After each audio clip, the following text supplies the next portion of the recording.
What's up everyone, welcome to this video. In this video I will show you how to fix if camera is not focusing in HyperOS. So to fix this issue, first of all tap and hold on the camera app. Now tap on this information icon and then scroll down and here tap on storage. Now clear the cache memory of the camera app.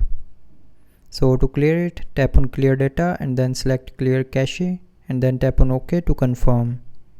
And after clearing the cache, if you are still facing the issue, then go back and here you will see a force stop icon. So tap on this icon and from the pop-up tap on OK to confirm. And after force stopping the camera app, the focusing issue will be fixed.